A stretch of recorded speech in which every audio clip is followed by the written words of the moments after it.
Have you ever felt like the only way to rebuild trust after infidelity is to watch his every move, double check his phone, lay down boundaries with consequences, monitor his tone, his texts, his timing? What if I told you that's not how real trust comes back? In this video, I'm going to show you how to rebuild trust from the inside out without babysitting him, without living on high alert, and without exhausting yourself trying to control the outcome. You don't need more rules. You don't need a better trust strategy, but you do need the right tools to feel safe again in your body. And that's exactly what I'm going to walk you through today. Before we dive into the how to rebuild trust part, I want you to think about a home security system. You don't install security cameras because you hate your house. You do it because you want to feel safe inside it. But what if the system malfunctioned? What if every time the wind blew or a leaf dropped on your porch, the alarm blared, the lights flashed, and you felt like someone was breaking in constantly? Even if your house was secure, your experience wouldn't be peace. It would be constant tension. That's what happens after a betrayal. Your nervous system becomes the malfunctioning alarm system. Even when there's no threat, it's still reacting like there is.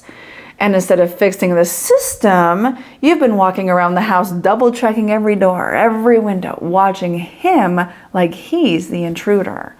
When really, it's your body that needs the reset.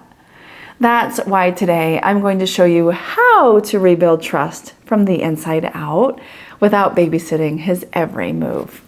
Hi, I'm Soraya Bastian. I'm a yoga therapist and a neurosomatic specialist, and I help married women rebuild love, trust, and intimacy after infidelity, not through mindset hacks, but through body-based healing. Because when your body still feels unsafe, no amount of trust him again advice is going to work. Today, I'm sharing 3 practical shifts that will help you rebuild trust without babysitting his every move. So grab your coffee, settle in, and let's dive in. For most women I work with, trust after betrayal looks like control. You lay down boundaries, you tell him what's acceptable, you check his phone for proof, you monitor his behavior. And at first, that makes sense. It's your brain trying to protect you. But here's the problem. Control and connection can't coexist. The more you control him, the less connected you feel to him. Because instead of relating to him as a partner, you're relating to him as a potential threat. Trust isn't built by managing him. It's built by creating predictability inside your own nervous system. When your body feels safe, you stop needing to manage him. Which brings me to my next point. Why boundaries might be keeping you stuck. You've probably heard the advice, set clear boundaries, hold him accountable, don't tolerate disrespect. And yes, boundaries are important. But here's what happens when boundaries come from fear. You become the boundary police. You feel like his mother, not his wife. You spend more time monitoring than connecting. At first, it feels like protection, but over time, it becomes exhausting.